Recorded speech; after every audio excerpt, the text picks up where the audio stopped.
everyone, my name is महान मेहता। तो currently our session is about WordPress। तो आज हम लोग जो है WordPress के बिल्कुल बेसिक से बेसिक पोस्ट क्रिएशन तक सारा स्टेप बाय स्टेप देखेंगे कि WordPress की जरूरत क्यों पेश आई, WordPress बना कैसे, WordPress की डिमांड इतनी ज़्यादा राइज कैसे होगी टाइम टू टाइम, और WordPress के साथ जो है हम लोग क्या क्या पॉसिबिलिटीज़ देख सकते हैं। तो सबसे पहले हम स्टार्ट करते हैं कि WordPress क्या है। WordPress एक हमारा कंटेंट मैनेजमेंट सिस्टम है जो कि तकरीबन पास्ट 10 ईयर से CMS के अंदर लीड कर रहा है। अब हमारे पास CMS के अंदर क्या चीज़ होती है, CMS हमारे पास एक ऐसा हम टर्मिनोलॉजी को कोड करते हैं कि जैसे हमारे पास बहुत सारे कंटेंट है, बहुत सारे कंपोनेंट्स है मल्टीपल। अब हम एक वेब एप्लीकेशन बनाने जा रहे हैं। अब हम चाहते हैं कि वो चीज़ अच्छे से ऑर्गेनाइज हो जाए, अच्छे से मेंटेनेबल हो, अच्छे से अपडेटेबल हो। तो उस हवाले से हमें या तो कस्टम कोडिंग की तरफ मूव करना पड़ता है, लेकिन चूंकि वो चीज़ ऐसी होती है कि कॉम्प्लेक्स हो जाती है for the developer too. Sometimes ये होता है कि वो चीज़ बना तो ली जाती है लेकिन अपडेट करने में उसके अंदर फ्लॉज आ जाते हैं। तो इसी तरह के मल्टीपल डेवलपर एक्सपीरियंसेस को इम्प्रूव करने के लिए हमने एक कंटेंट मैनेजमेंट सिस्टम डिजाइन हुआ वर्डप्रेस। तो वर्डप्रेस के अंदर हम ये देखते हैं कि वर्डप्रेस हमें बहुत आसानी से सारे कंटेंट को मैनेज करने के लिए पॉसिबिलिटी बनाता है। जैसे कि हमारे पास अगर एक अच्छी ब्लॉग की वेबसाइट बनानी है, अब ब्लॉग्स का क्या सीन है, ब्लॉग डेली बेसिस पे अपडेट होते हैं, नए नए टॉपिक्स में आते हैं और नए नए इन्फॉर्मेशन उसके अंदर आती है। तो हम उसी हवाले से ब्लॉग्स के अंदर ये करते हैं कि कंटेंट अपडेट कर दिया लेकिन वेबसाइट भी पूरी तरह अपडेट नहीं होता। अगर हम एक कस्टम प्रोडक्ट की तरफ जाते हैं तो फिर हमें ये इशू रहता है कि उसको डेली बेसिस पे डेवलपर को अपडेट करते रहना है फ्रंट पेज को। लेकिन बस जो वर्डप्रेस है उस पर हमें ये चीज इशू नहीं करती है। हम सिंपली एक कंटेंट को क्रिएट करेंगे, वर्डप्रेस के अंदर उसको अप्लाई करेंगे और उसके बाद टाइम टू टाइम हम सिर्फ अपनी डेट्स को अपडेट करते रहेंगे तो कंटेंट उसी हिसाब से लेटेस्ट पे अपडेट होता रहेगा। या हम उसके अंदर कोई प्रॉपर्टी सेट कर सकते हैं बड़ी आसानी से कि हमारा जो वो कंटेंट सबसे पहले डिस्प्ले हो जो कि सबसे ज्यादा व्यू होता है, या फिर वो कंटेंट जो सबसे ज्यादा बिल्कुल फ्रेश है। तो इसी वजह से एक कंटेंट मैनेजमेंट सिस्टम और एक नॉर्मल वेबसाइट में एक ये बेसिक डिफरेंस है कि जो मेंटेनेबल है कंटेंट मैनेजमेंट सिस्टम और काफी ज्यादा इजी टू यूज भी है इसी वाले से। और ये बेसिकली हमें नो कोड एप्लीकेशन भी most of the case count होते हैं, रेदर देन कि जो नॉर्मल वेबसाइट है उसके अंदर हमें एक ही चीज स्क्रैच से कस्टम डेवलप करनी पड़ती है। तो एक तो ये बेसिक हमारे पास CMS की एक डेफिनेशन के साथ साथ एक थोड़ा सा वर्डप्रेस एक कॉमन वेबसाइट का डिफरेंस हो गया। अब वर्डप्रेस की इतनी ज्यादा डिमांड क्यों है, क्योंकि वर्डप्रेस की डिमांड जो है टाइम टू टाइम वो रेज होती गई है। इस टाइम 2023 स्टैट्स के मुताबिक पूरे वर्ल्ड के अंदर 42% प्लस वेबसाइट्स वर्डप्रेस के ऊपर मेजर पोर्शन एरिया जो कि वर्डप्रेस कवर कर रहा है वो अपनी आसानी की वजह से, उसकी बेहतर एक्सेसिबिलिटी है, वो बहुत ज्यादा मेंटेनेबल है और बहुत ही आसानी से अपडेटेबल भी है। तो इसी वजह से हम लोग जो है वर्डप्रेस को आज के जो है वर्कशॉप में कवर करेंगे। तो बाकी के जो क्वेश्चन है कि वर्डप्रेस अब स्टार्ट कैसे करेंगे, हमारे पास डोमेन एंड होस्टिंग क्या चीज होती है, और लाइव सर्वर यूज करना चाहिए या लोकल सर्वर से शुरू करना चाहिए, वो सारी चीजें हम नेक्स्ट स्क्रीन पर देखते हैं। इसके नेक्स्ट में हम लोग ये देखते हैं कि हमारे पास वर्डप्रेस का एक बेसिक आइडिया आ गया कि वर्डप्रेस क्या है, हमारे पास कंटेंट मैनेजमेंट सिस्टम क्या होता है, वर्डप्रेस कैसे डिफरेंट है एक नॉर्मल दूसरी कोडिंग बेस्ड वेबसाइट से। अब जो हम देखेंगे कि हम वर्डप्रेस को कैसे इंस्टॉल करके कैसे हम उस पर अपनी वेबसाइट बना सकते हैं। तो उसके लिए हमारे पास सबसे बेसिक रिक्वायरमेंट रहती है कि हमारे पास एक डोमेन और एक होस्टिंग होनी चाहिए। अब ये डोमेन और होस्टिंग क्या चीजें हैं, डोमेन हमारे पास किसी भी वेबसाइट का नाम काउंट होता है कि अगर जैसे भी कोई वेबसाइट लेट्स सपोज अगर google.com है, facebook.com है, ये सारे उस वेबसाइट्स के नेम हैं, google.com, facebook.com। तो ये हमारे पास डोमेन नेम्स और basically names of the website. On the next हमारे पास होस्टिंग जो होते हैं बेसिकली कंप्यूटर सर्वर्स होते हैं जिसके ऊपर हम अपनी वेबसाइट को रख देते हैं ताकि वो 24/7 उस पर ऑन रहे। लाइक कि अगर कोई हमारी वेबसाइट को एक्सेस करना चाहे तो वो रिमोट कंप्यूटर या रिमोट सर्वर जो है उस पर वो website on all the time on रहेगी। जैसे ही कोई रिक्वेस्ट करेगा तो उसको वो वेबसाइट उसको डिस्प्ले कर जाएगी। तो इसी तरह हमारे पास डोमेन हमारे पास वेबसाइट का नेम हो गया, और होस्टिंग सर्वर जहाँ पर अपनी हम वेबसाइट और वेबसाइट की फाइल्स को स्टोर करते हैं ताकि ऑन रिक्वेस्ट वो वहीं से फाइल्स को रिट्रीव करके देखा जा सके कि हमारी वेबसाइट एग्जैक्टली है क्या। तो अब हमारे पास जो अच्छी अच्छी होस्टिंग्स वगैरह आती है उसके अंदर ब्लू होस्ट एक अच्छा नाम है, होस्टिंगर है, नेमचिप होस्टिंग है, ड्रीम होस्ट है। तो ये काफी अच्छी होस्टिंग कंपनीज हैं जो आपकी वेबसाइट को ऑल द टाइम ऑन भी रखती हैं और साथ साथ इसकी मेंटेनेंस सर्विस भी प्रोवाइड करती हैं। और बरअक्स अगर हमें डोमेन परचेज करना हो तो हम डोमेन के लिए namecheap.com पे जाते हैं। namecheap.com पूरे वर्ल्ड का सबसे बड़ा जो है डोमेन नेम प्रोवाइडर है। यहाँ पर हम बासानी कोई भी डोमेन को सर्च करके जैसे वर्डप्रेस वेब वर्डप्रेस 23। जैसे लेट्स सपोज मैंने भी एक डोमेन इस पे लिखा है, अब हम इस पोर्टल के थ्रू बड़ी आसानी से कोई भी डोमेन को सर्च आउट कर सकते हैं कि वो अवेलेबल है टू परचेज या नहीं। अब जैसे कि मैं यहाँ देख रहा हूँ कि मेरे पास ये डोमेन अवेलेबल है $9.58 का। अगर ये मैं परचेज कर लेता हूँ तो मुझे अपनी वेबसाइट के लिए एक नाम मिल जाएगा। ऑन द नेक्स्ट, अब मेरे पास नाम तो आ चुका हुआ है, अब मुझे एक होस्टिंग की रिक्वायर्ड है। तो होस्टिंग के लिए जो वहाँ पर अच्छी होस्टिंग है उनमें से मैं कोई भी होस्टिंग प्लान परचेज करके अपने डोमेन को उस होस्टिंग के साथ कनेक्ट कर दूंगा और फिर मैं उसके बाद उसके अंदर वर्डप्रेस इंस्टॉल कर दूंगा। तो एक तो हमारे पास ये प्रोसीजर हमारे पास काउंट हो जाता है कि अगर हमें कोई अच्छी वेबसाइट बना के उसे लाइव होस्ट करनी है तो हम सबसे पहले नेमटिप से डोमेन परचेज करेंगे या किसी भी अच्छे डोमेन प्रोवाइडर से। नेक्स्ट हम उसके लिए एक अच्छी होस्टिंग परचेज करेंगे और फिर डोमेन को उसके साथ कनेक्ट कर देंगे। फिर हम उसके बाद उसके होस्टिंग के अंदर हम वर्डप्रेस को इंस्टॉल कर देंगे। तो फिर हमारे पास वेबसाइट बनाने का सिलसिला शुरू हो जाता है। लेकिन बस बहुत से हमारे पास ये भी क्वेश्चन आते हैं कि हमारे पास होस्टिंग नहीं है या डोमेन नहीं है। तो उसके लिए एक एक अच्छा सोल्यूशन ये रहता है कि हम लोकल होस्टिंग का यूज कर लें कि हमारा अपना कंप्यूटर ही हमें डोमेन भी बना के देगा और हमारा कंप्यूटर ही एज अ होस्टिंग भी काम करना शुरू कर देगा। तो उसके लिए हमारे पास एक सॉफ्टवेयर है लोकल। लोकल एक काफी अच्छा लोकल डेवलपमेंट टूल है जो कि हमें बड़ी आसानी से वर्डप्रेस कंप्यूटर पे इंस्टॉल करने देता है। उसके लिए एक प्राइवेट सर्वर भी क्रिएट कर देते हैं और साथ ही साथ उसके लिए हमारी मर्जी का कोई भी डोमेन भी असाइन कर देते हैं टोटली फ्री ऑफ कॉस्ट। तो एक तरफ हमारे पास लाइव सर्वर्स हैं जिसके लिए हमें जो कि पेड होते हैं। हमें अगर लाइव काम करना है तो हमें पेड की तरफ ही मूव होना पड़ेगा। लेकिन अगर हम प्रैक्टिस कर रहे हैं या हम कोई क्लाइंट के लिए वेबसाइट डेवलप कर रहे हैं जिसकी ये कि क्लाइंट शायद बाद में डोमेन होस्टिंग परचेज करेगा, अमूमन ऐसा होता है, तो उसके लिए बेस्ट है कि हम अपना लोकल पे पूरी वेबसाइट डेवलप कर लें तो लोकल सर्वर पे, उसके बाद हम उसको लाइव सर्वर पे पब्लिश कर दें। तो उससे भी हमारी होता है कि कॉस्ट भी सेव होती है फॉर द टाइम और हमारी डेवलपमेंट भी बड़ी आसानी से ऑन टाइम कंप्लीट हो जाती है। तो हम लोग लोकल की वेबसाइट के लेकर लोकल WP गूगल पे अगर हम लिखते हैं तो बड़ी आसानी से हमें मिल जाता है और इसको ओपन करने के बाद इसका इंटरफेस कुछ इस रहता है। यहाँ पर हमें सिंपली इसको सिर्फ डाउनलोड करने की जरूरत है जो कि बड़ी आसानी से हो जाती है। इसमें हम डाउनलोड पे क्लिक करते हैं तो उसके बाद वो हमसे पूछते हैं कि हमें किस प्लेटफॉर्म के लिए चाहिए। आपके पास जो भी डिजायर्ड डिवाइस हो, मैकबुक हो, मैक सिस्टम्स हो, विंडोज ऑपरेटिंग सिस्टम्स हो या लिनक्स बेस्ड डेबियन सिस्टम जो बेसिकली यूज होते हैं वो हो, तो आपको जो भी आपके पास डिजायर्ड ऑपरेटिंग सिस्टम है आप उसके हिसाब से डाउनलोड कर लें। जैसे मेरे पास विंडोज अवेलेबल तो मैं विंडोज ही यूज करूंगा। विंडोज के बाद मेरे पास एक छोटा सा बेसिक फॉर्म होगा, उसको मैं ये कि अपने हिसाब से फिल कर लेता हूँ और फिर उसके बाद मैं गेट नाउ पे क्लिक करूंगा तो मेरे पास सेटअप जो है आ जाएगा।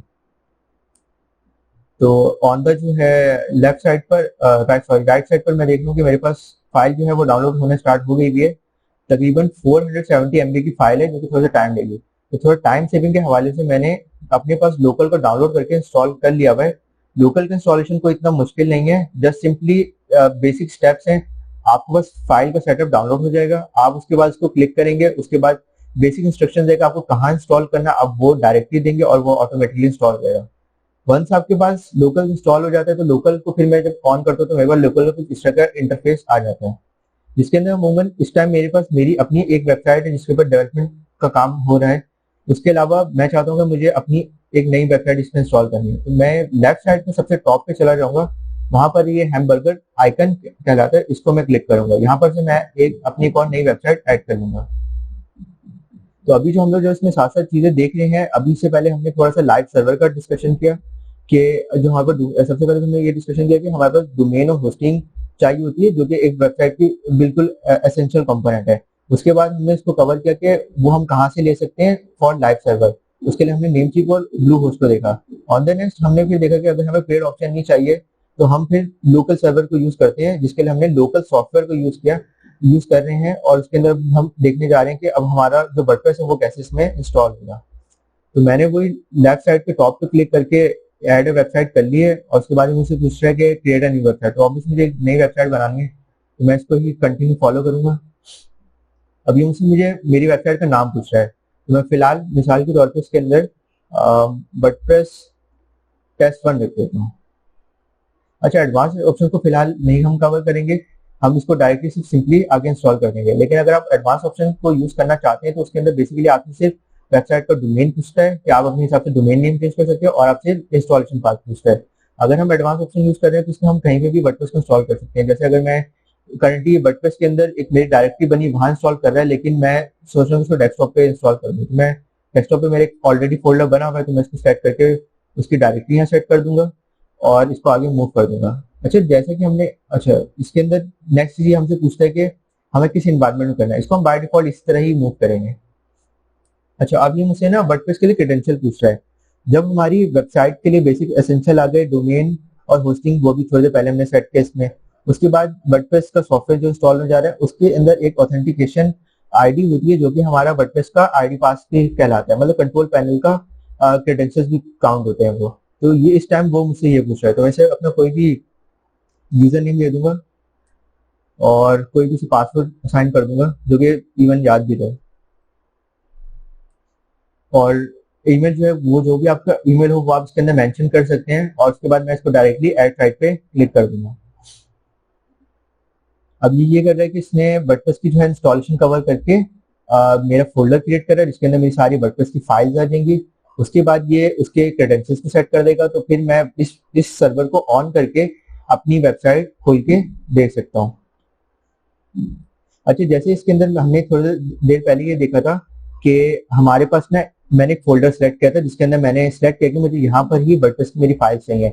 सेम इसी तरह लाइव होस्टिंग के अंदर भी आपके पास स्टोरेज होती है जिसके अंदर फोल्डर्स बने हुए होते हैं मल्टीपल। उन फोल्डर्स के अंदर ही बेसिकली आपका वर्डप्रेस इंस्टॉल होता है, और वहीं से आप जो है, अगर आप बैकएंड पे डेवलपमेंट करते हैं तो आपको फिर उसी डायरेक्टरी से जाकर आप अपनी फाइल्स को एक्सेस करना होता है, फिर वहीं से जाकर अपनी फर्दर अपना काम देख सकते हैं। तो सेम तकरीबन लाइव और लोकल सर्वर में एक स्टोरेज और हमारा डोमेन जो है वो आपके पास रहता है। तो हम लोग इससे पहले देख लेते कि हमारा वर्डप्रेस जो है लोकल सर्वर के ऊपर जो है इंस्टॉल कर रहा है।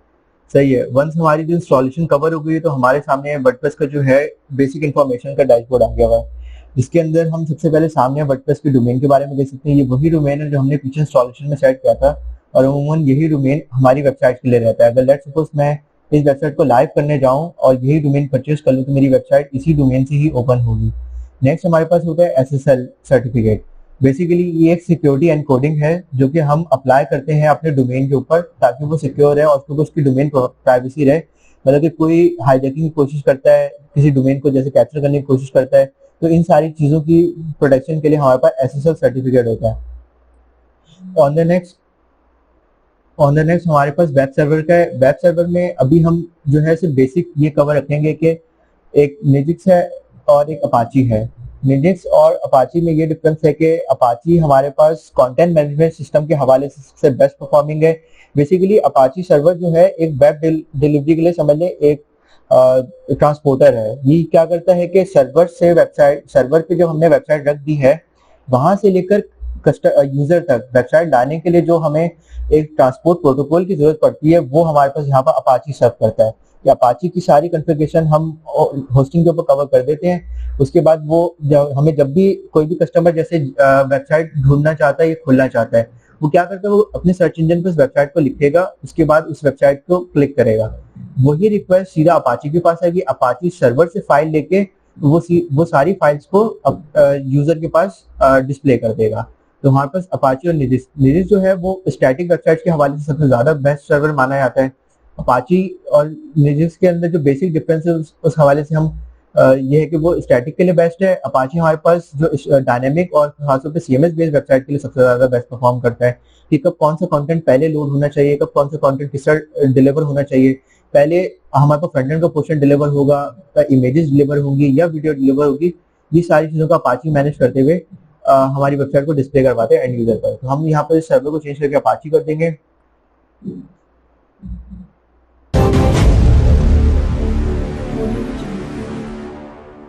इसके नेक्स्ट पे हम देखते हैं पीएचपी वर्जन। पीएचपी बेसिकली हमारी एक प्रोग्रामिंग लैंग्वेज है, पैरेलल हाइपर फॉर्मेटिंग लैंग्वेज है। तो ये जो हमारा पूरा वर्डप्रेस है उसका जो कोर है वो पीएचपी में डेवलप हुआ है। तो ये हमसे जो है प्रोग्रामिंग लैंग्वेज का जो वर्जन है वो डिफाइन करना चाह रहा है। हमारी जितनी भी प्रोग्रामिंग लैंग्वेजेस हैं उनके साल नए नए वर्जन आते रहते हैं, कुछ ना कुछ उनके अंदर ऑप्टिमाइजेशन होती है, कोई ना कोई उन्होंने बग फिक्स किया हुआ होता है। इसी हवाले से हमें हमेशा लेटेस्ट वर्जन को ही इस्तेमाल करना चाहिए। नेक्स्ट होता है डेटाबेस। डेटाबेस वो जगह है जहाँ पर हम अपनी सारी वेबसाइट की सेटिंग्स, उसका डेटा और उसके जो क्रेडेंशियल्स है उसको स्टोर करते हैं। हमारी वेबसाइट का यूजर नेम पासवर्ड क्या होगा, मुझे अपनी वेबसाइट का सी पैनल खोलना है यानी कंट्रोल पैनल खोलना है, उसके खुलने के लिए हम कौन से क्रेडेंशियल यूज करेंगे, हमारी वेबसाइट पर कोई नया यूजर आता है वो रजिस्टर करता है उसका डेटा कहाँ स्टोर होगा, वो सारी चीजें हमारे डेटाबेस के अंदर स्टोर होगी। उसके बाद नेक्स्ट है ये वन क्लिक एडमिन ऑपरेशन है, इसकी एसेस की जरूरत नहीं पड़ती। नेक्स्ट बता रहे हैं वर्डप्रेस का वर्जन कौन सा हम यूज करें। अच्छा, वर्डप्रेस भी चूंकि एक सॉफ्टवेयर है, वेब सॉफ्टवेयर है, जिसके भी टाइम टू टाइम वर्जन आते रहते हैं। अभी जो सबसे लेटेस्ट चल रहा है वो 6.1.1 है, तो हम भी वही इस्तेमाल करेंगे। उसके नेक्स्ट पे हमसे ये पूछ रहा है कि मल्टी साइट, हमारी वेबसाइट है नहीं। अब मल्टी साइट क्या होती है, उसका बेसिक आइडिया आप इस तरह ले सकते हैं कि आपके पास एक वर्डप्रेस है, आपने उस एक वर्डप्रेस के इंस्टॉलेशन के अंदर आप चाहते हैं कि आपकी कोई 5-6 वेबसाइट आ जाए अलग अलग तरह की। यानी आप चाहते हैं कि उसके अंदर जैसे लेट सपोज एक बहुत बड़ी फर्म है, अब उस फर्म की मेन कंपनी के साथ साथ उसकी मल्टीपल सब्सिडरीज हैं, मतलब उसकी और छोटी छोटी कंपनीज हैं। अब वो चाहती है कि उसकी एक ही वेबसाइट के अंदर वो सारी कंपनीज का मल्टीपल जो भी एप्लीकेशन है वो सब भी डिफाइन हो जाए। अव्वल तो हम कंटेंट के अंदर कर सकते हैं, लेकिन चूंकि एक कंपनी के अंदर कंपनी, तो ऑब्वियस उस कंपनी की अपनी भी और कोर वैल्यूज और बहुत सारी चीज़ें होंगी। तो उस सारे को सही से डिस्प्ले करवाने के लिए फिर हम मल्टी साइटिंग कॉन्सेप्ट को यूज़ करते हैं कि एक वर्डप्रेस होगा और उसके अंदर मल्टीपल वेबसाइट्स होस्ट होंगी। जैसे अगर हम अमेजोन को लेते हैं तो अमेजोन की वेब सर्विसेज भी हैं, अमेजोन का वीडियो स्ट्रीम एप्लीकेशन है, अमेजोन प्राइम, और अमेजोन खुद एक मार्केट प्लेस है। अगर अमेजोन इस यूज केस को अगर यूज करता है, मल्टी साइट को यूज करता है, तो वो अपनी सबसे पहले मेन वेबसाइट अमेजोन.com होगा, उसके अंदर वो एक और वेबसाइट बनाएगा अमेजोन AWS क्लाउड सर्वर की, एक और वो वेबसाइट बनाएगा अपने अमेजोन वेब एप्लीकेशन की स्ट्रीमिंग के लिए, अमेजोन प्राइम जिसको हम कहते हैं। तो वो एक ही कंपनी के मल्टीपल जैसे सब्सिडीज होती है, इसी तरह एक ही वेबसाइट की मल्टीपल सब वेबसाइट्स बन जाती हैं मल्टी साइटिंग के कॉन्सेप्ट के थ्रू। उसके बाद नेक्स्ट है एक्स डीबग, ये हमारा डीबगिंग ऑप्शन है। अगर हमारी वेबसाइट मेल फंक्शन हो जाती है, कोई किसी किस्म का उसमें एरर आ जाता है या वो किसी वजह से डाउन हो जाती है, तो अब हमें उसको ऑन करने के लिए सबसे पहले तो हमें डीबग मोड ऑन करना पड़ता है, जिससे हमें ना पुरानी लॉग फाइल्स की रिपोर्ट मिलती है कि वेबसाइट में एग्जैक्टली हुआ क्या है, कि वेबसाइट बंद हो गई या क्रैश कर गई। तो हम उस लॉग फाइल को रीड करते हुए फिर सारे एरर्स को फिक्स करते हैं। वंस हमारे एरर्स फिक्स हो जाते हैं, डीबगिंग मोड में वेबसाइट लाइव हो जाती है, फिर हम डीबग मोड को ऑफ करते हैं। उसके बाद हम वेबसाइट को अपने पास लाइव सर्वर पे चेक करते हैं, तो वाकई परफॉर्मिंग काम कर रही होती है।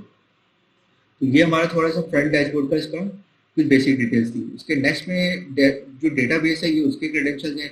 अगर मैं अपना डेटाबेस खोल के देखना चाहता हूँ तो उस हवाले से मैं ओपन एडमायर खोलूंगा, ये मेरे डेटाबेस के आईडी और पासवर्ड दिए हुए, इनको अप्लाई करूंगा, मेरा डेटाबेस ओपन हो जाएगा, जहाँ पर यूजर्स का डेटा है, जहाँ पर वेबसाइट्स का सेटिंग्स का डेटा है, इस तरह के मल्टीपल डेटा डेटाबेस के अंदर स्टोर होते हैं। टूल्स का पोर्शन है जिसके अंदर मैं अपनी वेबसाइट्स के साथ ना जैसे मल्टीपल टूल्स लगाना चाहता हूँ, जैसे मैं ईमेल होस्टिंग लगाना चाहता हूँ।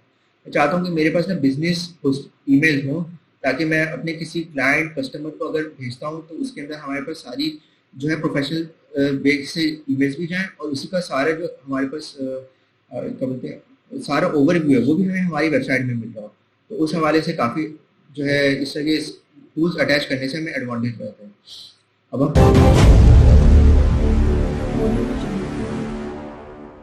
नेक्स्ट ये करते हैं कि हम अपना वेबसाइट सर्वर को ऑन करते हैं और हम सीधा चलते हैं वर्डप्रेस के कंट्रोल पैनल पे। तो वर्डप्रेस के कंट्रोल पैनल को खोलने के लिए सबसे पहले एक तरीका हमारे पास ये होता है कि हमारे पास जो भी डोमेन दिया हुआ हो, सबसे पहले तो हमें उसको हम कॉपी कर लें और उसके साथ हम एक थोड़ा सा सिंटैक्स ऐड करते हैं /wp admin। पहला मेथड ये है कि हमारे पास जो भी वेबसाइट हो, हमारे पास किसी भी तरह की वर्डप्रेस की वेबसाइट आ जाए, सिर्फ इस सेंटेंस के एडिशन से हम उस वर्डप्रेस के कंट्रोल पैनल में चले जाते हैं। कोई भी हमारे वेबसाइट आ जाए, कोई भी डोमेन वहाँ पर हो सकता है। तो सबसे पहले मैंने अपने डोमेन के साथ वो सेंटेंस ऐड किया wp-admin, तो इसने मुझे वर्डप्रेस के सी पैनल को खोलने के लिए आईडी पासवर्ड रिक्वायर कर लिया। अब मैंने जो शुरू में आईडी पासवर्ड रखा था वो इसीलिए रखा था जो मुझे एग्जैक्टली इसको एक्सेस करने में आसानी हुई। मैंने अपना यूज़र नेम इसमें ऐड किया और मैंने अपना पासवर्ड ऐड किया और लॉगिन पे कर देंगे। तो उसके बाद ये जो है अब वर्डप्रेस का जो डैशबोर्ड ओपन कर देगा। तो हमारे पास ये होता है वर्डप्रेस का बेसिक डैशबोर्ड भी कहलाता है और वर्डप्रेस का यही कंट्रोल पैनल भी कहलाता है। वर्डप्रेस की वेबसाइट यहीं से बनेगी, आपको ऑप्टिमाइजेशन करनी है वो भी यहीं से होगी। वर्डप्रेस के अंदर कोई सेटिंग चेंज करनी है या बैकअप लेना है या फिर कोई इशू वगैरह आ गया, वो सारा वर्डप्रेस वेबसाइट का यहीं से रिजॉल्व होता है और हमारी डेवलपमेंट भी यहीं से सारी स्टार्ट होगी। तो फर्स्ट फेज पे हम लोग जो है पूरे इंटरफेस को अगर देखें तो हमारे जो लेफ्ट साइड पे जो पैनल बना हुआ है उसके अंदर वर्डप्रेस के सारे कंपोनेंट्स बताए हुए हैं और जो सेंटर में है वो हमारा डैशबोर्ड है जिसके अंदर बेसिकली सिर्फ अपडेट सारी होती हैं। अगर इसमें हम कोई भी जैसे वेबसाइट का अगर जैसे वेब की एनालिटिक्स होती है, इसके अंदर हमारे पास पूरा वेब का डेटा आ रहा होता है कि हमारे पास कितने कस्टमर्स ने आए हैं, कितने कस्टमर्स चले गए, बाउंस रेट कितना रहा, हमारे पास कितनी देर के लिए एवरेज कितनी देर के लिए वेबसाइट हमारी खोल के लोग देखते हैं। तो उस सारी चीज़ों को हम सेंटर में सेट कर सकते हैं, जो कि डेवलपमेंट के एंड में हम यहाँ पर फाइनल सेटअप करते हैं। मोस्ट ऑफ द केस हम लोग लेफ्ट जो पैनल दिया हुआ है हमारा, जिसमें होम है, अपडेट्स हैं, पोस्ट है, मीडिया है, पेजेस, ये सारा इस्तेमाल होता है 80% ऑफ द केस। तो अब हम लोग एक एक चीज़ को बारी बारी हम देख लेते हैं। सबसे पहले लेफ्ट साइड पे हमारे पास है होम। होम यूजुअली आपका जो डैशबोर्ड का सेंटर पोर्शन है, इसको रिफ्लेक्ट करने के लिए, अगर मैं जैसे किसी टूल्स के पोर्शन में चला जाता हूँ, अब मैं डायरेक्टली सिर्फ वर्डप्रेस के सिर्फ डैशबोर्ड का ना कंट्रोल पैनल देखना चाहता हूँ, जहाँ पे मेरे स्टैट्स वगैरह या कोई भी लेटेस्ट अपडेट आती है, उसके लिए मैं डैशबोर्ड में सीधा होम में चला जाऊँगा। सही है। उसके नेक्स्ट में अपडेट्स है। अच्छा, अपडेट्स के अंदर हमारे पास ना 2-3 तरह की अपडेट्स आती हैं। पहली अपडेट आती है वर्डप्रेस के सॉफ्टवेयर की। वर्डप्रेस के जितने भी सॉफ्टवेयर हैं, वर्डप्रेस के जो अपना खुद का सॉफ्टवेयर है, इसके अपडेट यहीं पर आएगी और यहीं से अपडेट होता है। नेक्स्ट हमारे पास होता है वर्डप्रेस के अंदर प्लगइन्स होते हैं। प्लगइन्स हमारे पास क्या चीज़ है? प्लगइन्स हमारे पास एक ऐसा एलिमेंट है जो वेबसाइट के अंदर नए नए फंक्शन ऐड करता है। जैसे मैं अपनी वेबसाइट पे चाहता हूँ मेरे पास एक अच्छा सा फॉर्म बन के आ जाए, जिसको मैं फिल करूँ तो मुझे कस्टमर की सजेशंस मिले, मुझे कस्टमर का फीडबैक मिले। अब इस फंक्शन को ऐड करने के लिए मैं प्लगइन इस्तेमाल करूंगा। मैं चाहता हूं कि मेरी वेबसाइट में सोशल मीडिया के शेयर का बटन आ जाए। अब इस चीज़ को मैं चाहता हूं कि मेरी जितनी भी वेबसाइट कंपोनेंट्स है, मैं उन्हें किसी अपने फ्रेंड को दिखाऊं, अपनी किसी सोशल मीडिया पे शेयर करूं, तो उसके लिए मेरे पास प्लगइन आ जाता है। प्लगइन जो है हमारी पूरी वर्डप्रेस की वेबसाइट में मल्टीपल फंक्शनैलिटीज को ऐड करने में बहुत हेल्प आउट करता है, और साथ ही साथ वर्डप्रेस के एक्सपीरियंस को भी बहुत इन्हेंस करता है। सही। तो प्लगइन के अपडेट भी हमारे पास इसी जगह पे आ जाते हैं। उसके बाद थीम है। थीम हमारा वर्डप्रेस के अलावा वेबसाइट के स्ट्रक्चर को कहते हैं। जो हमारे पास पूरी वेबसाइट का जो स्ट्रक्चर होगा वर्डप्रेस के अंदर, वो थीम काउंट होगा। तो हम जो भी थीम इंस्टॉल करते हैं, जो भी स्ट्रक्चर हम जिस टाइप की वेबसाइट बनाना चाहते हैं, अगर तो वो बिजनेस है तो हम एक बिजनेस स्टाइल का थीम यूज करेंगे, ताकि वो थीम उस पर आ जाए, फिर हम उसको अपने कंटेंट के मुताबिक, अपने डिजाइन के मुताबिक उसको एडिट करें और हम अपनी वेबसाइट को कंप्लीट कर लें। तो जो थीम होता है वो हमारा जो है डिस्प्ले एलिमेंट होता है मेजरली इस एक वर्डप्रेस के अंदर। उसकी अपडेट्स भी हमारी सारी अपडेट पोर्शन है। अब एक आ जाता है इम्पोर्टेंट पोर्शन, पोस्ट। हमारी जितनी भी ब्लॉग पोस्ट होती हैं, जितना भी हमारा कंटेंट रिलेटेड पोर्शन होता है, वो सारा हम पोस्ट के सेक्शन में डालते हैं। तो जैसे इसके अंदर बाय डिफॉल्ट एक पोस्ट बनी हुई है हेलो वर्ल्ड, जिसको हम व्यू करते हैं, उसके अंदर एक हेडिंग है और एक पैराग्राफ, एक सिंपल सेंटेंस मेंशन हुआ है। तो हमें अपनी वेबसाइट में जितना भी कंटेंट ऐड करना है, जितना भी कंटेंट रिलेटेड चीज़ें लेके आनी है, तो सारों के लिए हमें सिर्फ पोस्ट के पोर्शन में जाना होगा। कोई भी नया आर्टिकल हम पब्लिश करने जा रहे हैं, कोई लेटेस्ट कंपनी की अपडेट करने जा रहे हैं, कोई मार्केट में लेटेस्ट न्यूज़ आ गई है, उसको हम अपनी वेबसाइट पर अपडेट करने जा रहे हैं, तो हम पोस्ट के पोर्शन को हमेशा यूज़ करेंगे, पोस्ट के पोर्शन को। उसके बाद ऐड न्यू के पोर्शन से हम उसके अंदर ऐड कर सकते हैं। और ये आ जाता है कैटेगरीज। कैटेगरीज का ये है कि एक वेबसाइट के अंदर मल्टीपल टॉपिक्स हो सकते हैं। जैसे अगर कंपनी वेबसाइट है, उसके अंदर कंपनी की अपडेट्स हो सकती हैं, कंपनी की कोई अपडेट्स हो गई, कंपनी ने कोई कंपनी की लेटेस्ट न्यूज़, कंपनी का नया कोलैब किनके साथ हुआ है, उसके बारे में हम एक मार्केटिंग पोस्ट उस पर पोस्ट कर सकते हैं। तो अब ये सारी कैटेगरी को अलग अलग डिफाइन करने के लिए हम कैटेगरीज में जाते हैं और पोस्ट की भी कैटेगरीज बना लेते हैं कि किस तरह, मतलब ये कि कंपनी वाले अपने कंटेंट को किस तरह मैनेज करना चाहते हैं आसानी से। और यही सारा काम वर्डप्रेस में बड़ी आसानी से क्लिक्स के थ्रू हो जाता है। Rather than a custom coding website, उसमें वो काम भी मैनुअली डेवलपर को ही इंडियन करके सही से अलाइन करना पड़ता है कि मेरा ये लेटेस्ट कंटेंट है, मुझे पहले पेज पे ही चाहिए। अब ये पूरा जॉब जो होगा लेटेस्ट कंटेंट को ऐड करेगा, फिर इसको फ्रंट पेज पे भी लेके आएगा।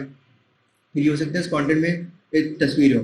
अमूमन वेबसाइट के अंदर रिस्पॉन्सिवनेस का इशू आता है कि मतलब कोई तस्वीर छोटी रह गई, थोड़ी सी पेज के हिसाब से बड़ी रह गई, तो उसको सेट करने के लिए मैनुअली उसको काम होता है। तो यहाँ पर हमारा जो CMS है, कंटेंट मैनेजमेंट सिस्टम, वो हमें बहुत हेल्प आउट करता है, क्योंकि उसके अंदर ये सारी चीज़ें ऑटोमेटिक सेट हुई भी होती हैं, जो कि हम अपने से कंटेंट सेट करते जाएँ।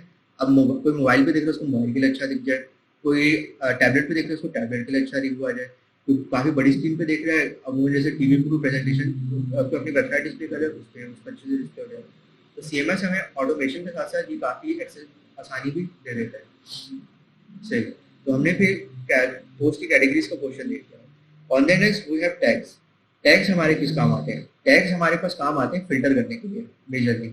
जैसे अगर कोई कस्टमर आता है एक ई-कॉमर्स वेबसाइट पे, अब वो एक तो चीज़ कीवर्ड से सर्च कर रहा है, लेकिन उसको डिजायर्ड चीज़ मिल नहीं है, लेकिन वो कुछ ऐसा कीवर्ड जानता है जो कि अमूमन बहुत ज़्यादा लोग सर्च करते हो, और या फिर वो चाहते हैं कि कोई एक खास वैरायटी की चीज़ें ना उसको उस तरह की रेलिवेंट चीज़ें मिल जाए, मतलब उसने एक वर्ड लिखा और उसको उसी रेलिवेंट सारी चीज़ें मिल जाए। तो इस तरह की फिल्ट्रेशन के लिए हम टैग यूज़ करते हैं, यानी मैंने अगर कोई 5 से 6 कीवर्ड ऐसे अच्छे अच्छे डिफाइन कर दिए अपनी वेबसाइट में, अपनी मल्टीपल पोस्ट में।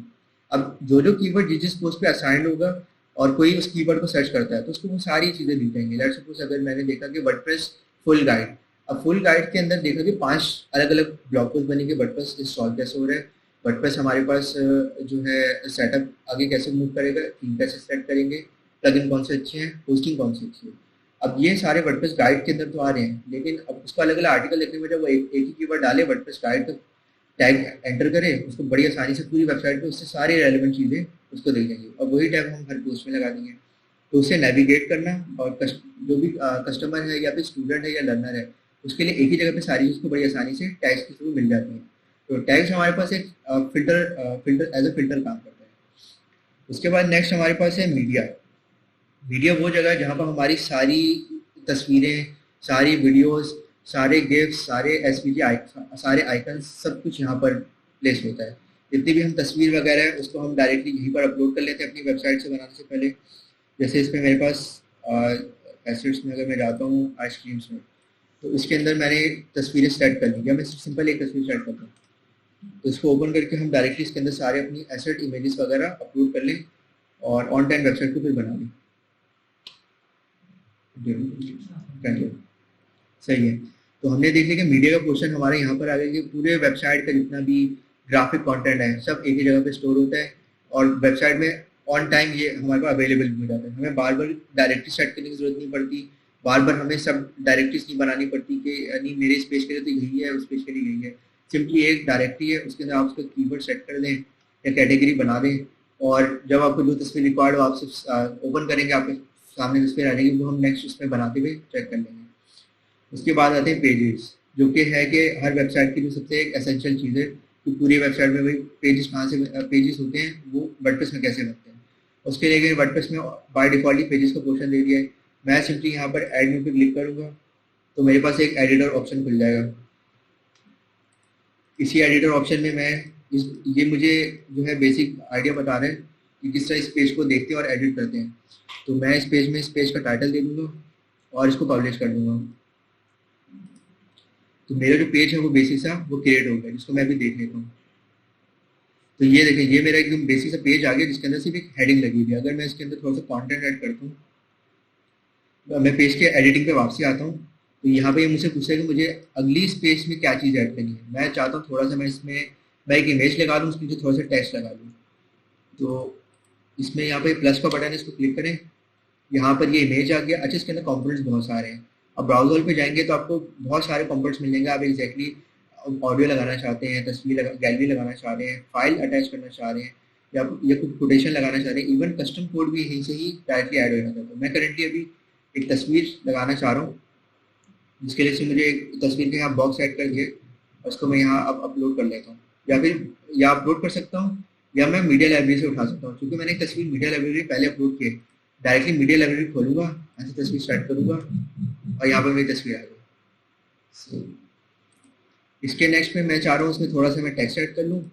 तो इसके टेक्स्ट के अंदर जो मैं थोड़ी बहुत चीज़ें ऐड करूँगा वो हम पैराग्राफ के थ्रू भी कर सकते हैं और किसी और चीज़ भी चूज करते हैं। तो यूजुअली हम थोड़ा सा लॉरेन विल्सन का जो डमी कंटेंट होता है वो थोड़ा सा मेंशन कर लेते हैं।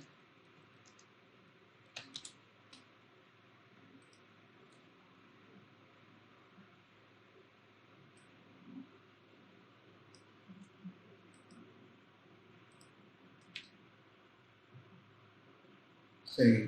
तो मेरे पास थोड़ा सा जो लॉरेन विल्सन का डमी कंटेंट भी ऐड हो गया है, मेरी इमेज भी ऐड हो गई है और फर्स्ट पेज भी बन चुका हुआ है। तो उसको कर देंगे अपडेट। सही, अब ये अपडेट हो गया तो मैं इस पेज को देख लेता हूँ कि अब ये पेज किस तरह का बन के आ गया है। तो वही जैसे हमने पेज में डिफाइन किया था कि मेरे पेज की मेरी हेडिंग है पेज, उसके बाद एक तस्वीर आ गई है, उसके बाद हमने थोड़ा सा डमी कंटेंट इसमें मेंशन कर दिया है और इसी तरह पेज पूरा चल रहा है। ये तो बिल्कुल बेसिक इसका हमारे पास आइडिया है कि हम एक बेसिक पेज कैसे बनाते हैं। फर्दर जब हम इसे और ज़्यादा स्टाइल करने की कोशिश करते हैं तो फिर हमारे पास पेज बिल्डर आते हैं। पेज बिल्डर क्या करते हैं, इस पेज को और अच्छा बनाएंगे और कंपोनेंट्स ऐड करेंगे और ज़्यादा एलिमेंट्स के अंदर एलिमेंट्स का एडिशन करेंगे। तो हमने जो बेसिक पेज बनाने का वो भी हमने इसमें चेक कर लिया। अब हम वापसी अपने डैशबोर्ड में चलते हैं। अब वर्डप्रेस के वापसी डैशबोर्ड पे जाने का सबसे आसान तरीका है वर्डप्रेस के बिल्कुल जो है लेफ्ट टॉप पे वर्डप्रेस के आपका डोमेन का नाम, डोमेन नेम लिखा हुआ है। आप डोमेन नेम पे सिर्फ माउस रखेंगे, उसके बाद डैशबोर्ड पे सीधा, तो डैशबोर्ड में हम वापसी आ चुके हैं। तो हमने स्टार्ट से लेकर पेजेस तक कवर कर लिया। अब नेक्स्ट आते हैं कमेंट्स। कमेंट्स एग्जैक्टली ये है कि आपकी जो भी ब्लॉग वेबसाइट है या फिर आपकी कोई ई कॉमर्स वेबसाइट है या फिर कोई रिव्यू बेस्ड वेबसाइट है, आपको जितना भी कस्टमर फीडबैक मिलेगा ना वो सारा यहाँ रिकॉर्ड होकर आ जाता है। आपको किसी ने अच्छा फीडबैक दिया वो भी यही डिस्प्ले होगा, किसी ने बुरा फीडबैक दिया वो भी यही डिस्प्ले होगा। और इस सारे फीडबैक को कंट्रोल भी कर सकते हैं। आपको कोई फीडबैक अच्छा नहीं लगा, आप नहीं चाहते अपनी वेबसाइट पे वैसा फीडबैक रखें, आप सिंपली यहीं से जो भी फीडबैक होगा उसको आप यहाँ से या तो स्पैम में या तो डायरेक्टली ट्रैश कर दें, तो वो आपका वेबसाइट से फीडबैक मिल जाएगा। यानी अगर आप चाह रहे हैं आपकी वेबसाइट में सारी सी अच्छी चीज़ें हों, अच्छा फीडबैक हो, तो आप अपने जितना भी क्लाइंट कस्टमर फीडबैक है वहाँ से कंट्रोल कर सकते हैं। उसके बाद आ रहा है सबसे एक और इम्पॉर्टेंट क्वेश्चन, अपीयरेंस। अपीयरेंस के अंदर बेसिकली हमारे पास थीम होता है और उसका बेसिक एडिटर होता है कि थीम आ गया उसको एडिट कैसे करना है। तो अपीयरेंस के अंदर हम जाते हैं थीम्स के अंदर। यहाँ पर वो सारे थीम्स अभी यहाँ पर बेसिक वर्डप्रेस की थीम्स अवेलेबल है जो कि इस वेब के ऊपर अभी इंस्टॉल हुए हैं। लेकिन मैं चाहता हूँ कि मेरी अच्छी वेबसाइट बने, ई कॉमर्स हो जाए, कोई बिजनेस वेबसाइट, तो मैं ऑब्वियसली इन बेसिक थीम पे काम नहीं करूँगा, मैं कोई इससे अच्छा रेलिवेंट थीम ही यूज़ करूँगा जिसको मैं अपलोड करके उसके अंदर चीज़ें एडिट और चेंज करूँगा। तो यहाँ पर मैं कोई भी थीम जो है इसमें ऐड नहीं करके कोई भी थीम होगा उसे अपलोड कर लूँगा, या फिर मैं इसी की अपनी डायरेक्टरी से कोई भी अच्छा लेटेस्ट थीम उठा सकता हूँ। जैसे वर्डप्रेस में बाय डिफॉल्ट मुझे बहुत सारे थीम्स फ्री में देते हैं जिनको हम अपने प्रोडक्ट्स बनाने के लिए, एडिटिंग करने के लिए आराम से इस्तेमाल कर सकते हैं। उसके बाद है नेक्स्ट प्लगइन। प्लगइन ही वही चीज़ है जो कि वेबसाइट के अंदर फंक्शंस को ऐड करने में हमें हेल्प आउट करता है। मैं चाहता हूँ मेरी वेबसाइट डायनामिक हो, मल्टीपल चीज़ें उसमें इंटरेक्ट करती हों, उसमें चीज़ें एक्शनेबल चीज़ें हों, तो उसके लिए मुझे प्लगइन ही यूज करना पड़ेगा। जैसे एक ई कॉमर्स वेबसाइट पर एक सोल्यूशन चाहिए कि उसके जितने भी ऑर्डर्स हैं उनकी ऑटोमेटिक ट्रैकिंग जो है ना उनके कस्टमर्स को मिल जाए। तो उन कस्टमर्स को मिलने के लिए हमें एक प्लगइन रिक्वायर्ड होगा ट्रैकिंग के नाम से। तो ट्रैकिंग क्या करेगा, जो जो ऑर्डर प्लेस हो जाएगा उसकी ट्रैकिंग आईडी जनरेट करके डायरेक्टली उस ऑर्डर की जो ईमेल होगा, जो कस्टमर का अपने ईमेल होगा जिसने ऑर्डर किया है, उसको डायरेक्टली वो पुश कर देगा ईमेल कि भाई आपका ये ट्रैकिंग आईडी है, आप इसको नोटिस करते रहे कि कब आपका प्रोडक्ट आपको डिलीवर हो सकता है। वेबसाइट की फंक्शनैलिटी के हवाले से प्लगइन का सबसे बहुत इंपॉर्टेंट रोल है।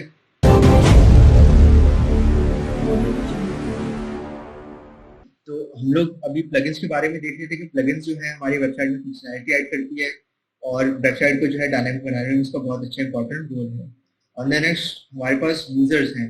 ये वो यूजर्स हैं जो वेबसाइट के कस्टमर भी हो सकते हैं, वेबसाइट के एडमिनिस्ट्रेटर्स भी हो सकते हैं, वर्डप्रेस के जो वेबसाइट है उसके जो है मेंटेनेंस डेवलपर भी हो सकते हैं। वहाँ पर जितना भी यूजर डेटा होगा ना, जो जो इस वेबसाइट पे रजिस्टर करता है as a user, as a administrator या एज ए डेवलपर, उसका सारा डेटा हमें यूजर्स के पोर्शन में मिलता है। हम यहीं से सारे क्रेडेंशियल को एडिट भी कर, एडमिनिस्ट्रेटर के पास ये अथॉरिटी है, वो किसी की क्रेडेंशियल भी किसी भी तरह उसको एडिट कर सकता है और कोई भी इसको चीज रोल असाइन कर सकता है। और जो भी इसका डेटा वगैरह है वो भी हम बड़ी आसानी से, जो एडमिन होता है वो सबका डेटा भी देख सकता है पासवर्ड के अलावा। पासवर्ड उसको व्यू करने का ऑप्शन नहीं देते, लेकिन पासवर्ड जो नया असाइन हो सकता है। वहाँ पे जितने भी यूजर्स होते हैं ना जिसके थ्रू हम लॉग इन वगैरह करते हैं, वो सब डेटा हमारे पास यूजर्स होता है। अच्छा, यही वाला डेटा सारा डेटाबेस में स्टोर होता है। सारा डेटा ये वही डेटाबेस से रिट्रीव करता है। इसको जब जब रिक्वेस्ट मिलती है कि अच्छा ये अकाउंट करना है, ये डेटाबेस में जाएगा, अकाउंट टैली करेगा, अकाउंट ओपन कर देगा। अच्छा एडमिनिस्ट्रेटर है तो एडमिन रोल ऑन कर देता है।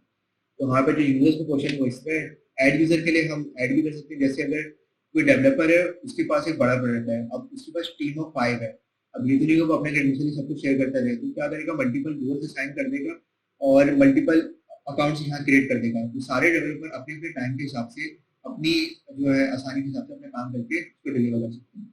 तो यूजर मैनेजमेंट जो है बहुत ज़्यादा इसमें ईजी है इस हवाले से। नेक्स्ट हमारे पास टूल्स।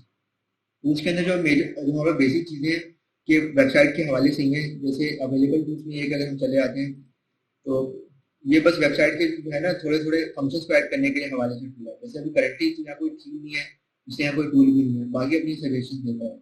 इंपोर्ट एक्सपोर्ट हमारे पास वो ऑप्शन है कि अगर मैं पूरी वेबसाइट का बैकअप लेना चाहता हूँ या बैकअप इसमें रखना चाहता हूँ, अगर मैं इंपोर्ट कर दूंगा, तो इंपोर्ट अगर मैं कर लेता हूँ तो मेरे पास यानी कोई वेबसाइट है जो मैं इस पर लगाना चाहता हूँ तो मैं इंपोर्ट का ऑप्शन यूज कर लेता हूँ।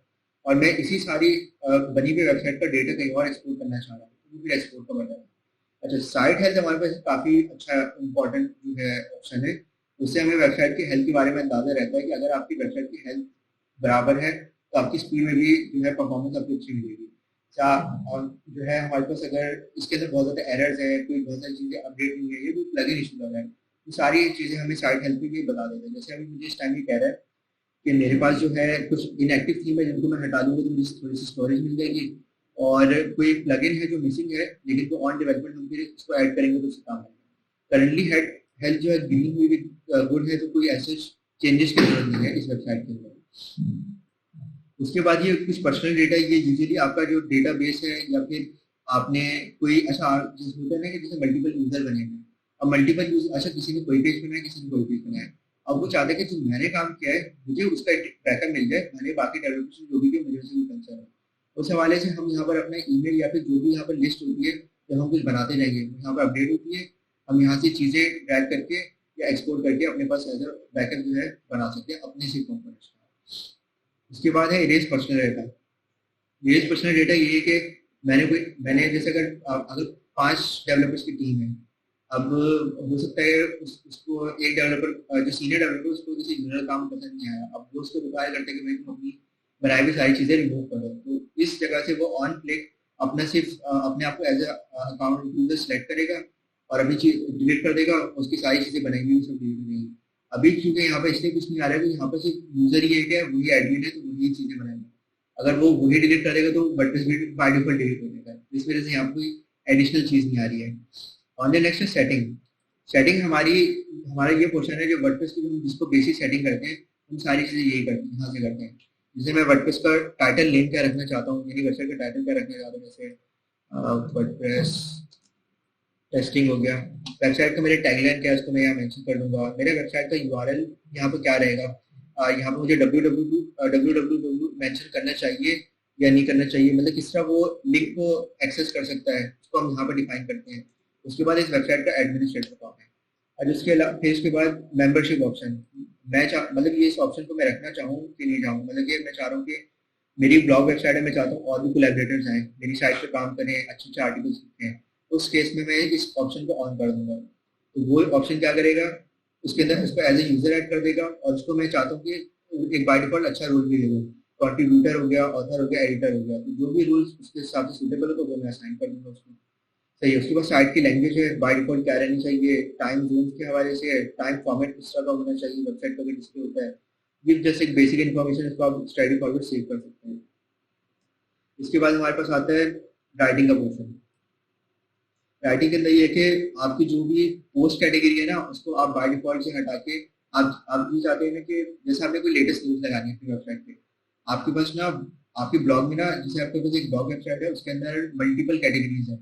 अब ये चाह रहे हैं कि आपकी ना सिर्फ एक कैटेगरी जिसमें ना डेटा बाय डिफॉल्ट ना उसमें ही पूछो, जैसे लेटेस्ट न्यूज हो गया, आप जैसे लेटेस्ट न्यूज ज्यादा पोस्ट करते हैं और आप चाह नहीं रहे कि बार बार में जाकर अंदर से सेट कर दोगे हाँ भाई लेटेस्ट में चले जाना, उसके लिए आप बाय डिफॉल्ट में यहाँ पर लेटेस्ट न्यूज को सेट कर दें। आप यहाँ जितनी भी पोस्ट बनाते जाएंगे वो बाय डिफॉल्ट आपकी लेटेस्ट पोस्ट में जाती रहेंगी, और यहाँ जो बाहर का कोई यूजर है जो इस वेबसाइट पे काम करता है उसकी भी बनाई हुई सारी चीजें बाय डिफॉल्ट उसमें पोस्ट होती रहेंगी। मेल सर्वर का हमारे पास कोई इस तरह ऐसे यहाँ पे यूज नहीं है, ये इसलिए कि अगर हम चाहते हैं कि हम वर्डप्रेस का कस्टम मेल सर्वर यूज करें, यानी वर्डप्रेस से मेरी सारी ईमेल्स ड्राइव हो, तो फिर हम यहाँ पर ईमेल होस्टिंग होती है, ईमेल होस्टिंग अलग से परचेज करनी होती है, उसकी क्रेडेंशियल यहाँ सेट करके जितनी भी मेल होती है फिर वो वर्डप्रेस से डायरेक्टली ड्राइव हो जाती है। अमूमन हम लोग ये करते हैं कि हमें अच्छी होस्टिंग कंपनी हमें ईमेल सर्वर भी देती है तो हम डायरेक्टली उसी का मेल बॉक्स यूज कर लेते हैं और बस अपनी वेबसाइट पे जो क्रेडेंशियल है उसको वहाँ कनेक्ट कर देते हैं। तो वो क्या करता है कि डायरेक्टली जो हमारी जो मेल होती है वो हमारे नाम से वहाँ जागी होती है और उसी मेल बॉक्स में ईमेल रिसीव भी होती है कस्टमर की। तो एक ही हमारा मैनुअल मेल सर्वर है, एक हमारा होस्टिंग तरह से दिया हुआ मेल सर्वर है, तो दोनों में से आप जो भी इस्तेमाल करना चाहिए वो कर सकते हैं। उसके बाद है रीडिंग का पोर्शन। रीडिंग का पोर्शन थोड़ा सा इंपॉर्टेंट है, इसलिए इंपॉर्टेंट है कि हम वेबसाइट पे एग्जैक्टली डिस्प्ले क्या करना चाहते हैं। अगर मैं वेबसाइट पे लेट्स सपोज चाहता हूँ कि फ्रंट पेज पे मेरे से कॉन्टैक्ट पेज है, तो मैं यहाँ पर स्टैटिक पेज पे जाऊँगा, होम में जाके अपना कॉन्टैक्ट सेट कर दूंगा। अभी तो मेरे पास पेज क्रिएट नहीं है लेकिन आगे हम पेज सेट करेंगे, तो मैं कॉन्टैक्ट सेट कर दूंगा। तो मेरे जैसे वेबसाइट का फ्रंट खुलता है ना, जैसे उसमें जो भी कंटेंट आ रहा होता है उसको हम जो भी पेज पहले डिस्प्ले करवाना चाहते हैं उसको हम यहाँ पर डिफाइन करते हैं। उस पेज में वो पेज है जहाँ पर कोई भी आप जैसे नया कंटेंट डालने जा रहे हो तो वो एग्जैक्टली किस पेज पे जाएगा, वो यहाँ पे उसको डिफाइन करते हैं और उसकी लिमिट कितनी है ये उस हवाले से की है। अच्छा, लास्ट ऑप्शन है, इसको हमेशा अनटिक रखना है। इस ऑप्शन का एग्जैक्टली जो मीनिंग है वो ये है कि मैं चाहता हूँ कि मेरी वेबसाइट गूगल पे इंडेक्स हो और वो सर्चेस में भी है। अगर मैं इसको टिक कर दूंगा तो गूगल मेरी वेबसाइट को कभी सर्चेस में नहीं लाएगा। ये ऑप्शन यहाँ पे ये चीज अक्सर ये होता है कि अच्छी ब्लॉगिंग वेबसाइट पे ना लोग इसका थोड़ा सा मीनिंग सही से क्लियरिटी क्लियर ना होने की वजह से इसको बाय डिफॉल्ट टिक कर देते हैं कि मतलब ये भी बॉक्स यहाँ पे टिक ही करना होगा। इस वजह से टिक करते मूव कर जाते हैं और ऐसे करने के बाद भी उनकी रैंकिंग नहीं आ रही थी। तो इसीलिए ये ऑप्शन क्या करता है, गूगल के सर्च इंजन पर अब हमारी वेबसाइट को एक्सक्लूड कर देता है, हालांकि हमारी वेबसाइट कभी सर्चेस में आएगी। तो इस ऑप्शन को हमेशा अनटिक रखना है। उसके बाद है डिस्कशन का पोर्शन। अच्छा, ये वो पोर्शन है जहां पर मैं चाहता हूँ कि जो मेरे ब्लॉग्स हो गए, कोई कंटेंट बेस्ड चीज के ऊपर जो कस्टमर फीडबैक है उसको कंट्रोल करने के लिए, जैसे मैं चाहता हूँ कि अगर मैं ऑप्शन को टिक करता हूँ, user must be registered and logged in to comment. अगर कोई भी मुझे फीडबैक देना चाहता है उसका यूजर होना लाजिम है, वो ऑप्शन मैं यहाँ से सेट कर सकता हूँ। उसके बाद है automatically close comments on older post, मतलब आप आपकी जितनी भी पोस्ट पुरानी होती जा रही है उस पर आप कमेंट ऑफ करना चाहते हो तो आप बाय डिफॉल्ट यहाँ पर सेट कर दो कि कोई भी पोस्ट हो 15 डेज में ऑफ हो जाए, तो तभी उसमें कमेंट लेटेस्ट आएगा नहीं। फिर बाद में होता है कि टाइम टू टाइम ना स्पैमिंग होना शुरू हो जाती है कमेंट्स के अंदर, तो वो बहुत सारे कमेंट को ऐसे मैनेज करना थोड़ा मुश्किल हो जाता है। दूसरा कि इसके अंदर बेसिक सेटिंग्स है जो कि टाइम टू टाइम यूज करने पे ही हमें अंदाजा होती है कि हमें कब किस चीज़ की जरूरत है, तो इसको हम इस तरह करके आगे बढ़ाते हैं। उसके बाद हमारे पास नेक्स्ट आता है मीडिया। मीडिया में ये है कि हमारे पास जो भी चीज़ हम इमेज जो है ना अपलोड करें या फिर जो उसका डिस्प्ले आए उसका बाय डिफॉल्ट डिस्प्ले क्या होना चाहिए। लेट्स सपोज मेरे पास 1920 बाई 1080 की तस्वीर है, अगर मैं इसको अपने वेबसाइट पे अपलोड करूंगा ना तो फुल साइज में आएगी, ये मेरे उस साइज में आएगी जो मैंने यहाँ डिफाइन किया है। अब या तो मैं यहाँ पे इसको पहले से बता दूं कि हाँ भी मेरी सारी तस्वीरें फुल साइज में आना चाहिए, या मैं उसी जगह पे डिफाइन कर दूं कि नहीं इसे मेरी वो तस्वीर फुल आ जाए, बाकी तस्वीरें अपना जो यहाँ उनसे डिफाइन किया हुआ साइज यानी मेरे इस स्क्रीन पे मुझे एग्जैक्टली आना चाहिए, जो कि लार्ज साइज में 1024 बाय 4 है और मीडियम के लिए 300 बाय 300 और थंबनेल साइज जो 150 यानी अगर मैं कोई लोगो अपलोड करूंगा तो 300 बाय 300 में चला जाएगा, फिर आइकन होगा तो 150 में आ जाएगा, फिर नॉर्मल तस्वीर होगी वो 1024 में चली जाएगी और फर्दर कस्टमाइजेशन वेबसाइट के पेज के अंदर डायरेक्टली हो जाती है। उसके बाद है परमालिंक्स। परमालिंक्स हमारे basically URL of the website है, ये काफी इंपॉर्टेंट है एसईओ के हवाले से। इसके लिए हमारे पास बेस्ट प्रैक्टिस ये रहती है कि हमेशा हमें इसको कीवर्ड बेस्ड रखना चाहिए और वो भी पोस्ट नेम का ऑप्शन सेलेक्ट करके, यानी हमारी पूरे यूआरएल में कीवर्ड्स होने चाहिए और वो कीवर्ड जो डायरेक्टली रैंक कर सके आसानी से, क्योंकि कोई भी वेबसाइट सर्च करने आएगा वो पेज नंबर से या आर्टिकल नंबर से सर्च नहीं करेगा, वो आएगा वो अपने सिर्फ कीवर्ड लिखेगा कि मुझे वर्डप्रेस का गाइड चाहिए, मुझे वेबसाइट ऑप्टिमाइज करनी है, वो यही लिखेगा how to optimize a website. तो हमारे यूआरएल में चूंकि ये कीवर्ड होगा और हमने फॉर्मेट भी ये रखा हमारी वेबसाइट में यही होना चाहिए, तो वो डायरेक्टली हमारी वेबसाइट पे पहुंच सकता है इसी आसानी से। अगर हम नंबर रख देंगे तो वो कभी नेविगेट या कभी पहुंच भी नहीं पाएगा, इवन गूगल भी रैंक नहीं करता, ना कि ये गूगल की बेस्ट प्रैक्टिस में भी काउंट नहीं होता है एसईओ के हवाले में से। जिसको मेरे पास बाय डिफॉल्ट पोस्टिंग पे है लेकिन समटाइम इंस्टॉलेशन में नहीं आता, तो आपको बाय डिफॉल्ट उस बेसिक सेटिंग में खुद ही कवर करना होता है। उसके बाद प्राइवेसी ऑप्शन है, यानी आपकी वेबसाइट की जो भी प्राइवेसी उसको आप यहाँ पर क्रिएट कर लो, अपनी प्राइवेसी फीड या कंटेंट उसको यहाँ पर ऐड करके आप उसको जो पेज है उसको सेलेक्ट कर लोगे और यूज कर लोगे। जो हमारे पेजेस थे ना पेजेस, उसका पेज भी वही बनेगा, आप वहाँ पर पेज बना लो और यहाँ पर आके उस पेज को सेलेक्ट कर लो और यूज दिस पेज पे क्लिक कर दो, तो आपकी वेबसाइट के लिए प्राइवेसी सेट हो जाएगी, जाके कोई भी खोलना चाहे तो उससे एग्जैक्टली वही कंटेंट डिस्प्ले होगा। तो ये हमारे पास जो वर्डप्रेस का जो कंट्रोल पैनल का जो डैशबोर्ड है उसका ये पूरा एक जनरल ओवरव्यू है कि हमें डेवलपमेंट कैसे स्टार्ट करनी है, कौन सा कंपोनेंट एग्जैक्टली क्या करता है, हमें थीम कहाँ ऐड करना है, प्लगइन्स कहाँ पर जाएंगे, पोस्ट कहाँ से मैनेज होती है और बेसिक सेटिंग कौन कौन सी करनी चाहिए और बेसिक सेटिंग में क्या क्या हमें फीचर्स मिल जाते हैं। तो ये हमारे वर्डप्रेस के जो है कंट्रोल पैनल और बेसिक सेटिंग का पूरा ओवरव्यू।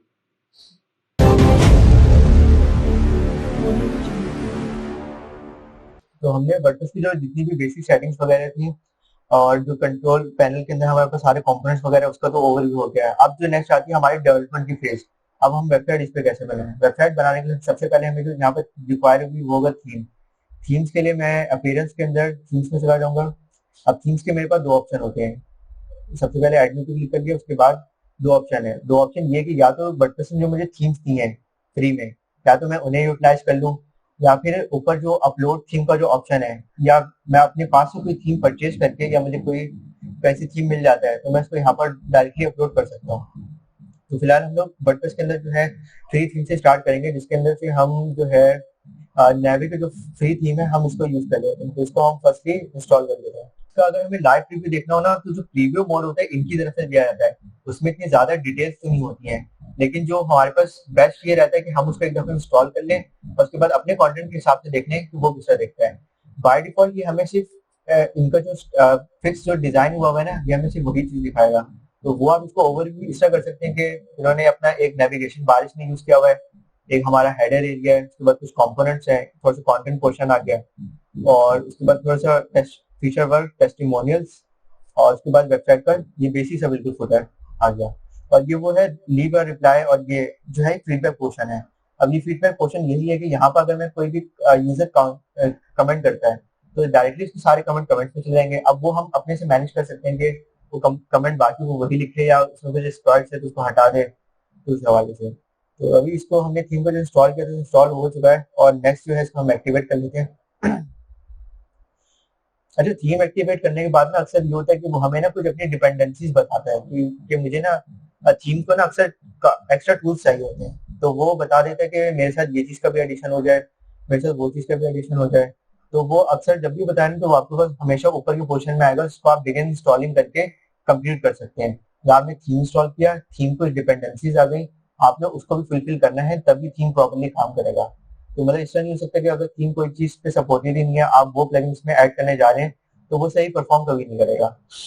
सही, तो अभी मैंने थीम को जब इंस्टॉल कर लिया तो ये मुझे इसमें ये मेंशन कर रहा है कि मेरा थीम इंस्टॉल हो चुका है। और मैं इनकी जो स्टार्टर वेबसाइट है, यानी हमारे पास स्टार्टर वेबसाइट में बेसिक डमी टेम्पलेट्स होते हैं जो प्री बिल्ड पहले से, जिनको हम एडिट करके बड़ी आसानी से वेबसाइट बना सकते हैं। तो वो इसके अंदर मेंशन कर रहा है कि आप वो यूज करना चाहेंगे ही नहीं, तो मैं इसमें वो इस्तेमाल कर लेता हूँ। जो वर्डप्रेस की सबसे बेसिक आसानी ये है कि इसके अंदर टेम्पलेट्स मिल जाते हैं, जिसको कोई भी यूजर जिसको सिर्फ बेसिक एडिटिंग भी आती है वो भी बड़ी आसानी से एक नॉर्मल सी अच्छी वेबसाइट बना सकता है। और जो स्टार्टर टेम्पलेट्स हैं वो आपको बहुत हेल्प आउट करते हैं, जो आपको समझने की डिजाइन तो आपको मिल ही गया है, अब आप अपने कलर्स, अपने ग्राफिक्स और अपना कंटेंट इसमें सेट कर लें, तो उससे आपको ये काफी आसानी हो जाती है। अब ये कि इसमें ये एडिशनल प्लगइन ही है जो इसमें ये ऐड करने जा रहे हैं। उसके बाद ये हमें फिर एक्स्ट्रा ऑप्शंस देगा कि हमें कौन कौन से स्टार्टर टेम्पलेट इसमें हम इम्पोर्ट कर सकते हैं। जैसे इसमें नजर आ रहा है कि शायद फ्री के अलावा भी पेड भी इसके अंदर हो सकते हैं, तो हम इसमें फ्री में देख लेते हैं हमारे फ्री में कौन कौन सा टेम्पलेट फ्री है। जिसमें से एक तो ये वही वाला है जो बाय डिफॉल्ट उन्होंने दिया था अपने क्या बोलते हैं मार्केट प्लेस पे। इसके अलावा ब्लॉगर का है, और उसके अलावा एक बिजनेस थीम दिया हुआ है, एजेंसी बेस्ड थीम दिया हुआ है, मतलब ये मल्टीपल सारे डिजाइन है जिसको आप इम्पोर्ट करके आसानी से एडिट कर सकते हैं। तो हम अपना बेस इस दफा ब्लॉगर से स्टार्ट करते हैं, तो हम ब्लॉगर को जो है इम्पोर्ट कर देते हैं। अच्छा, इम्पोर्ट करते हैं मुझसे पूछ रहा है कि इसका कंटेंट भी आ जाए, इसका कस्टमाइजर भी आ जाए, और इसके विजेट्स जो होते हैं वो कंपोनेंट बॉक्सेस कहलाते हैं, वो भी चीजें आ जाए, और वेबसाइट की परफॉर्मेंस भी ऑन रहे। और इसका जो है अपना पेज बिल्डर जो है गुटेनबर्ग है, और ये और पेज बिल्डर जो है गुटेनबर्ग, और एफएससी करके भी एक और पेज बिल्डर है। तो खैर ये प्लगइन्स भी ये साथ रिक्वायर कर रहे हैं कि यही प्लगइन्स इसको रिक्वायर्ड होंगे इन पेजेस को एडिट करने के लिए। तो मैं वेबसाइट पे जो है इम्पोर्ट कर लेता हूँ।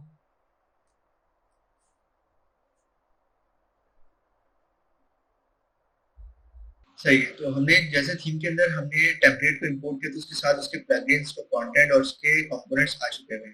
तो अब हम जो है अपनी वेबसाइट को इसमें देख लेते हैं, या फिर जो है इसको इस पोर्शन में यहाँ पे स्किप कर दें। सही है, स्किप करने के बाद अब हमारी जो है वेबसाइट हम इसको यहाँ से व्यू कर सकते हैं।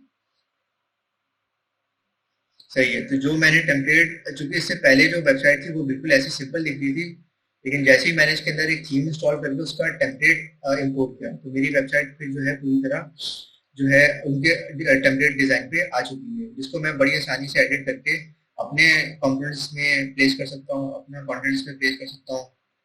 और इसके अलावा जो भी कस्टमाइजेशन जो यूजर को रिक्वायर्ड है, जैसे वो वेबसाइट देखना चाहता है, वो हिसाब से इसके अंदर अपनी सारी एडिटिंग बड़ी आसानी से कवर कर सकता है।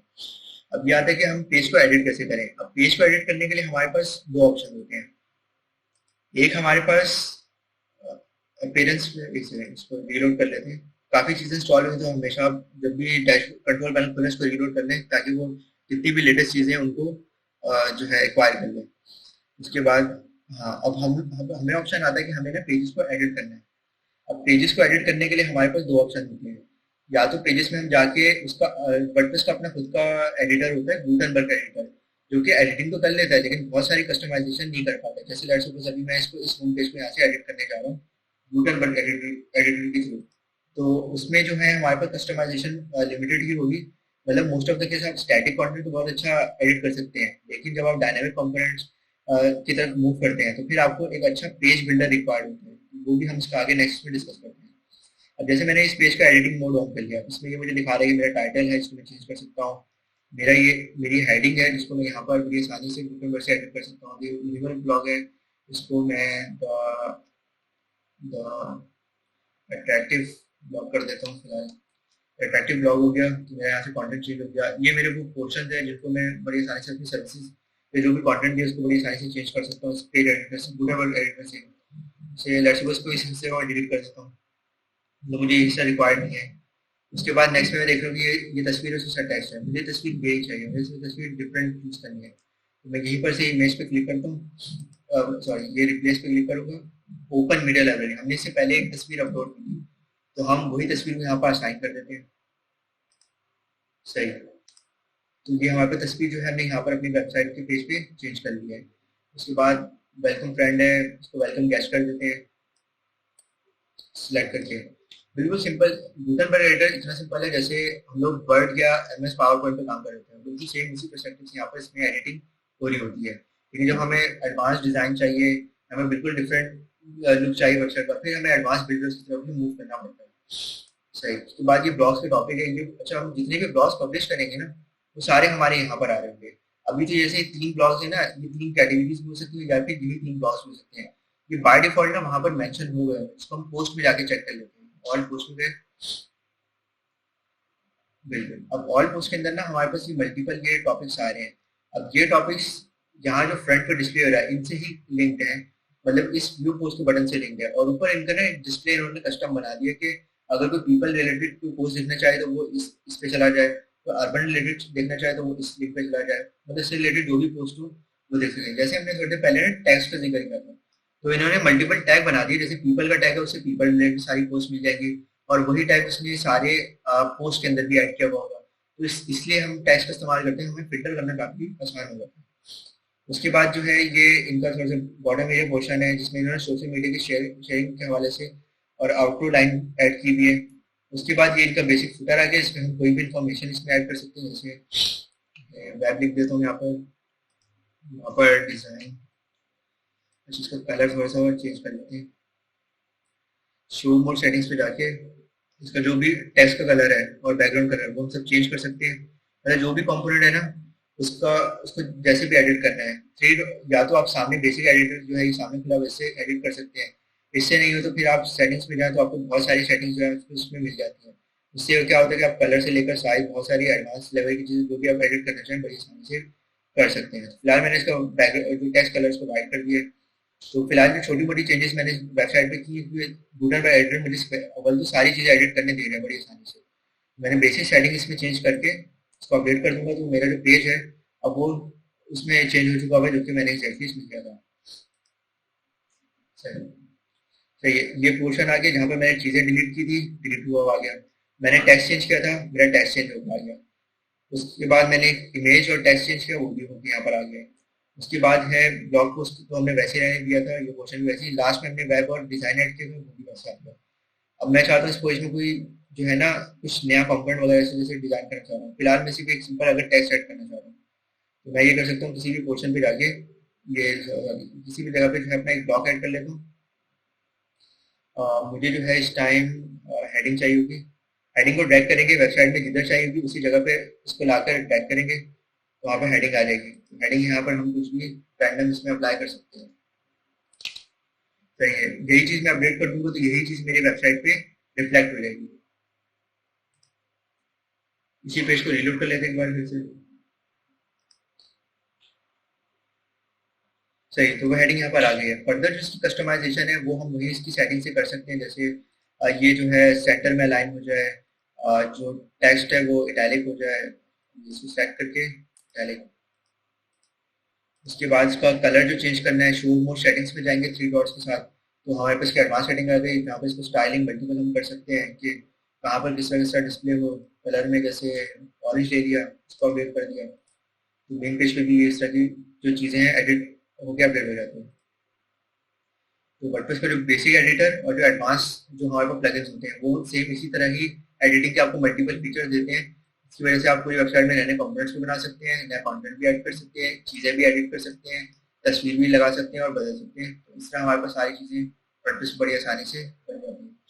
और जो हमारा पोस्ट का पोर्शन है और ब्लॉग्स का पोर्शन है उसके लिए हम ऑल पोस्ट में जाते हैं। हमें जो भी नया टॉपिक ऐड करना है उसके लिए ऐड न्यू पे चलेगा, सिंपल।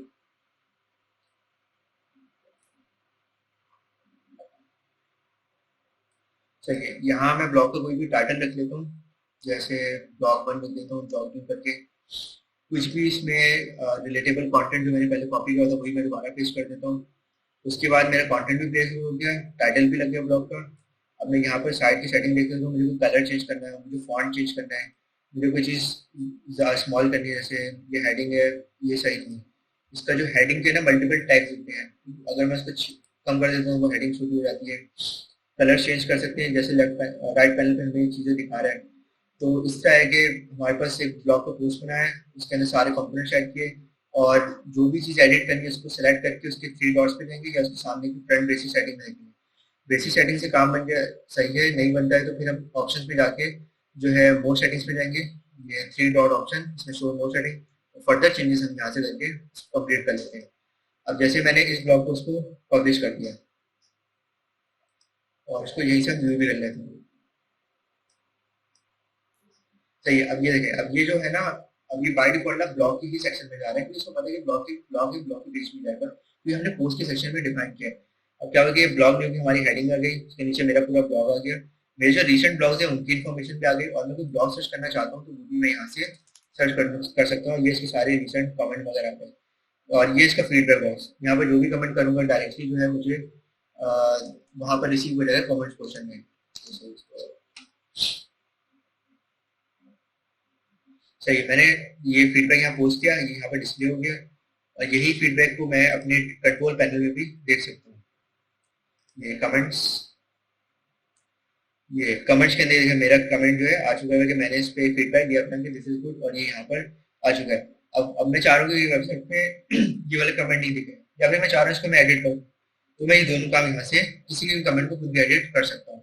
यहाँ से कमेंट भी एडिट कर सकते हैं और इसको चाहे तो वेबसाइट से डिलीट करें तो वो भी कर सकते हैं। इसमें डैश में डाल दी तो अमूमन वहीं से ये डिलीट हो चुका है।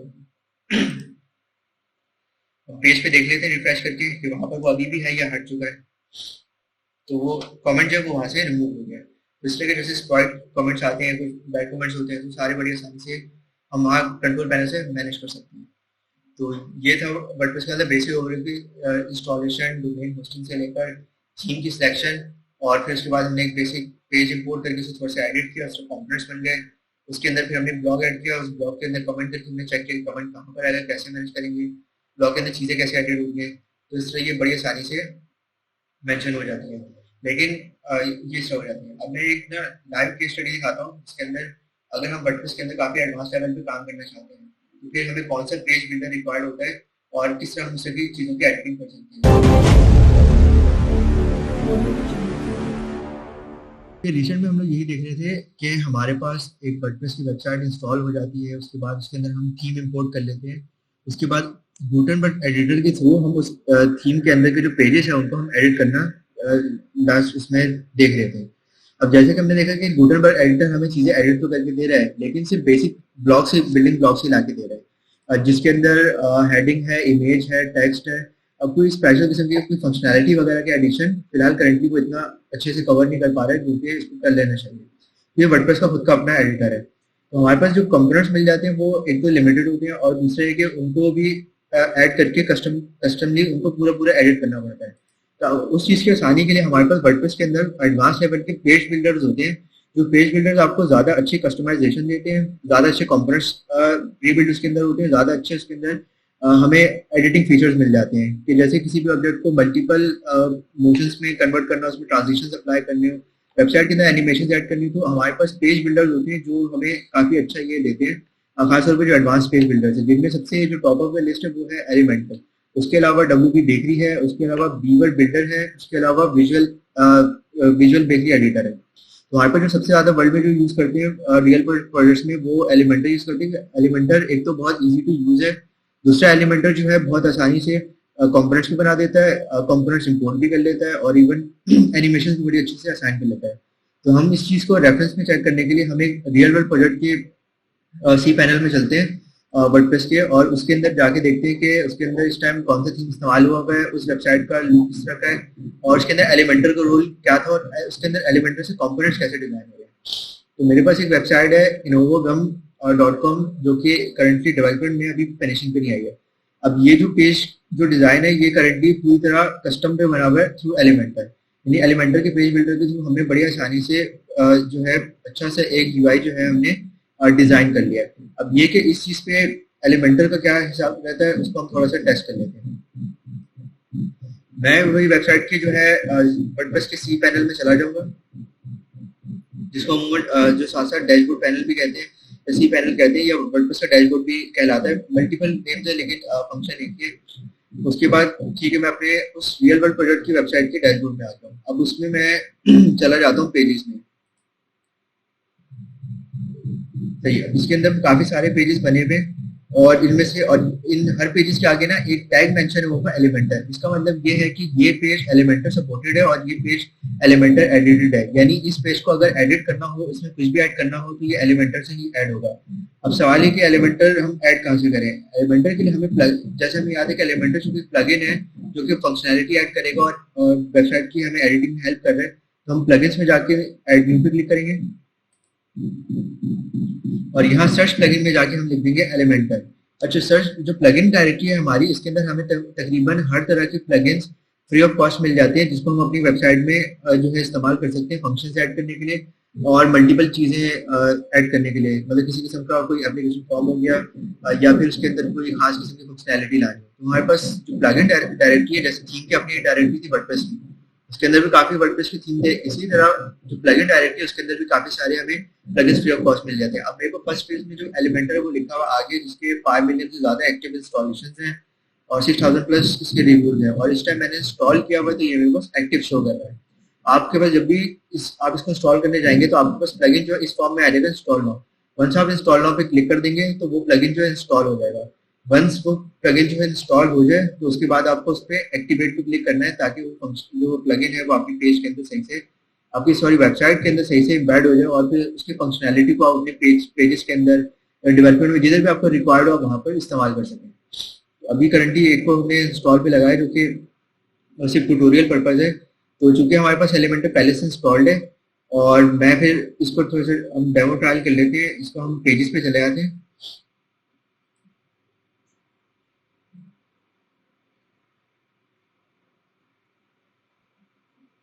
सही, अब पेजेस में हमारे पास काफी मल्टीपल पेजेस बने हुए हैं पहले से, क्योंकि एक रियल वर्ल्ड प्रोजेक्ट चल रहा है, और इसके अंदर हम ये कि एडिटिंग के लिए हम कोई भी सैंपल पोर्शन यूज कर सकते हैं। जैसे मैं इस होम पेज को एडिट कर लेता हूँ।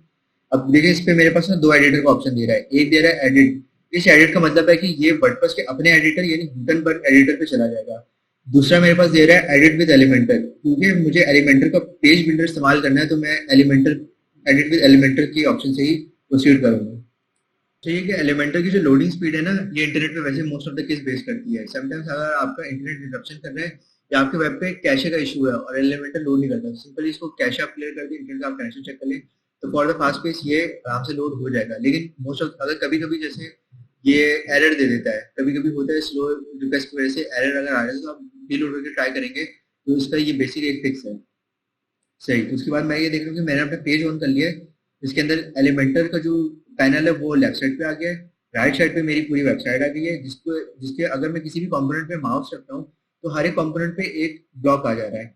वो ब्लॉक बेसिकली जो है वो एडिटेबल है, और ये सारे ब्लॉक्स जो यहाँ कॉलम की फॉर्म में रिप्रेजेंट हुए हैं, यानी ये कॉलम 1 है, 2 है, 3 है, उसके अंदर अलग अलग मैंने ये कंपोनेंट जो है ये बने हुए हैं।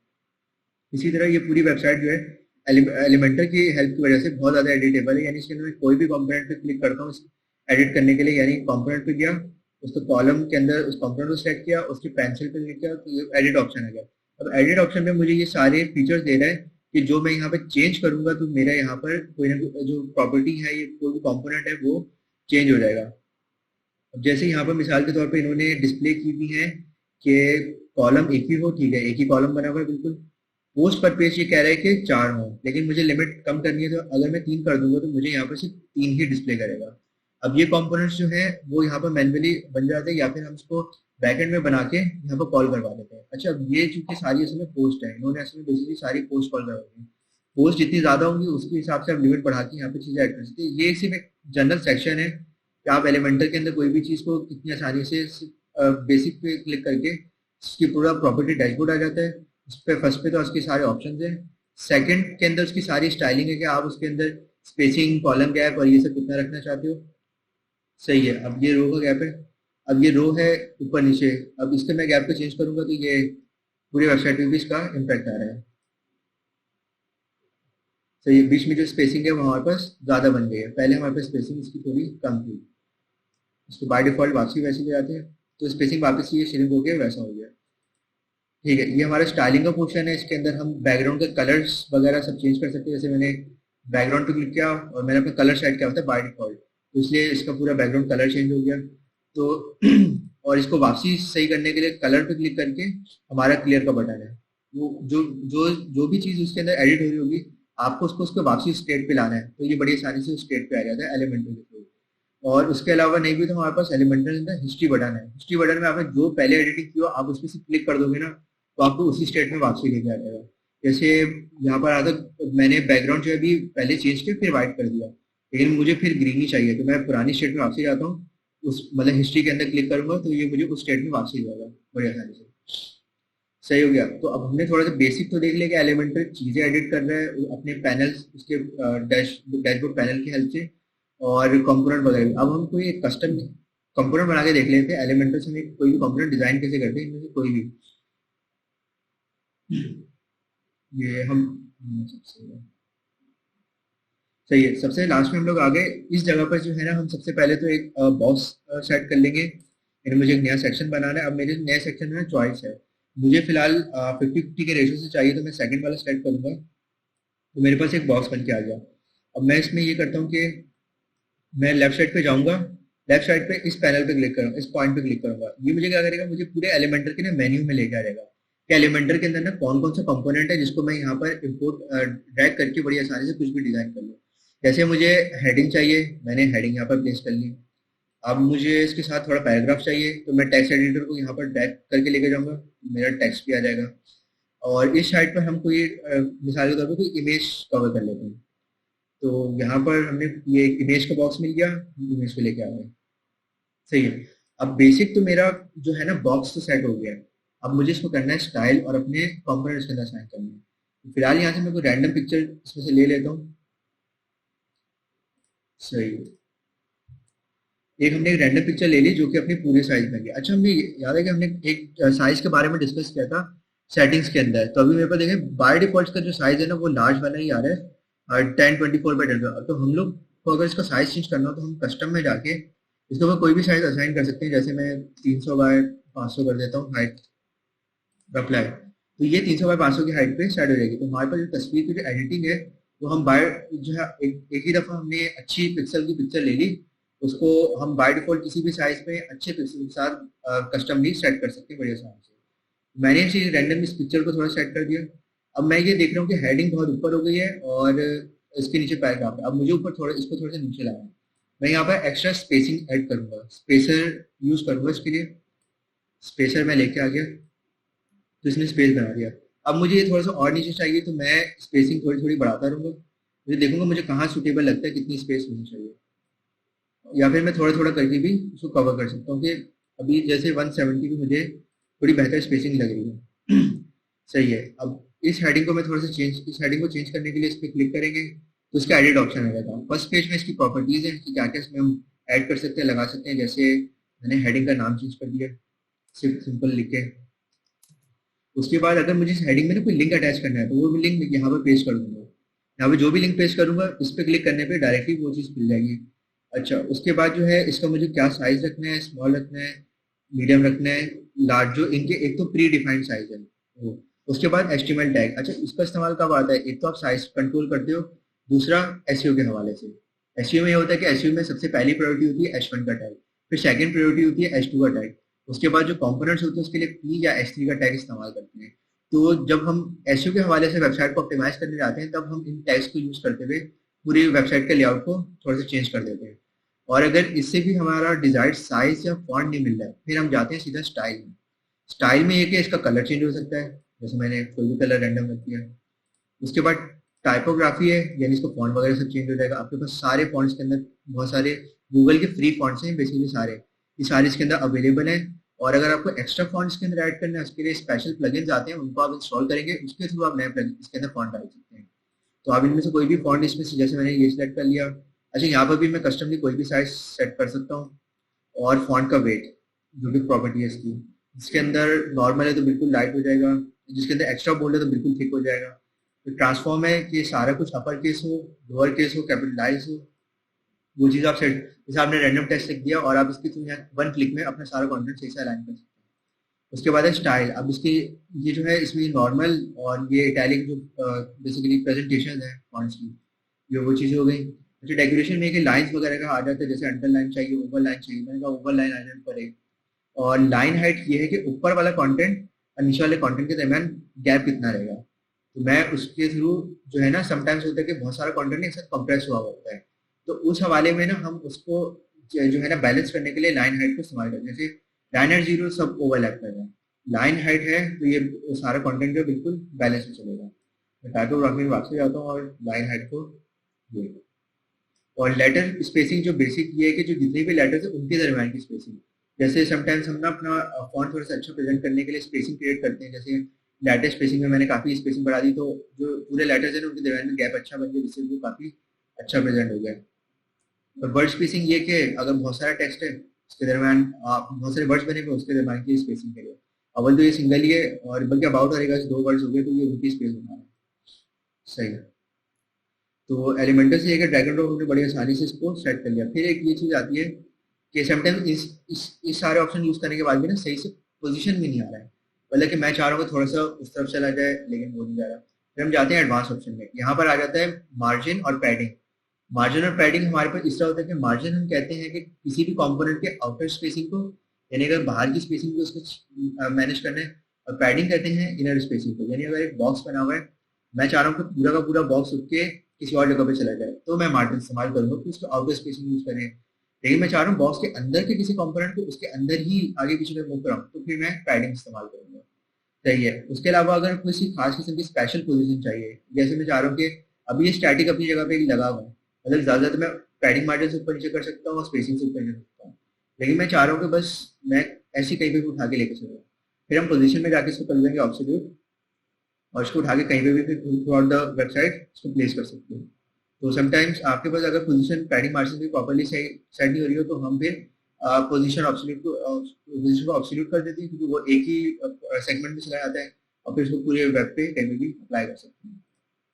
अच्छा, एलिमेंटर के और बेनिफिट ये है कि आपको रिस्पॉन्सिवनेस का बड़ा अच्छा कंट्रोल मिलता है। अभी ये दिख रहा है वेबसाइट इसके हिसाब से, अब मैं इसके रिस्पॉन्सिव ऑप्शन देखता हूँ। यहाँ पर नीचे जाएंगे रिस्पॉन्सिव मोड में, अभी मुझे ये आ रहा है लैपटॉप का व्यू, तो लैपटॉप के व्यू पे मुझे बिल्कुल ये ओके लग रहा है। अब मैं चला जाता हूँ टैबलेट व्यू। ये टैबलेट व्यू मुझे टैबलेट के हिसाब से दिखा रहा है, और मैं यहाँ नोटिस ये कर रहा हूँ कि ये हेडिंग बहुत ज्यादा बड़ी हो रही है और ऊपर वाली लाइन ओवरलैप कर रही है। तो मैं क्या करूंगा, मैं इधर क्लिक करके स्टाइल में जाऊंगा, और स्टाइल में जाकर टाइपोग्राफी में। अच्छा, टाइपोग्राफी में हम एक चीज नोटिस करेंगे, अब ये जो साइज है ना, अब ये टैबलेट मोड पे आ गया है, यानी अब टैबलेट सेलेक्ट हुआ तो ये टैबलेट के लिए साइज सेट करेगा, लेकिन जो मेरा वेब का साइज होगा वो सेम वही रहेगा लैपटॉप के लिए। सही, अब मैंने ये असाइन कर दिया, मैंने 50 असाइन किया है टैबलेट के लिए, लेकिन जो मेरा लैपटॉप है उसके लिए अभी भी वो उसी की सेटिंग सेव हुई है जो कि 95 है, ये 95 है। सेम इसी तरह जब हम मोबाइल वर्जन में जाएंगे तो मोबाइल के लिए मोबाइल ऑप्शन आ जाएंगे, तो फिर उसको हम मोबाइल को मोबाइल के हिसाब से ऑप्टिमाइज कर सकते हैं। तो वर्डप्रेस का ये भी बहुत बड़ा बेनिफिट है कि रिस्पॉन्सिवनेस आपकी बहुत कंट्रोल में रहती है, हम बहुत आसानी से हर वर्जन के हर हवाले से इसको कर सकते हैं। जैसे custom project media queries use करते हैं किसी भी कंपोनेंट को स्पेसिफिकली साइज को सेट करने के लिए, हर मोबाइल डिवाइस के हिसाब से सेट करने के लिए। वर्डप्रेस में ये है कि हम सेक्शन बाय सेक्शन इसको बड़ी आसानी से कर सकते हैं एलिमेंटर के थ्रू। तो एलिमेंटर के थ्रू हमने ये देखा कि एक बेसिक कंपोनेंट भी बड़े अच्छे से बन गया, और साथ ही साथ जो है एक बेसिक हमने डेमो भी कवर कर लिया, और हमने एडिटिंग भी देख ली, उसके अलावा कि कंपोनेंट की रिस्पॉन्सिवनेस वगैरह बेसिक प्रॉपर्टी भी कवर कर ली।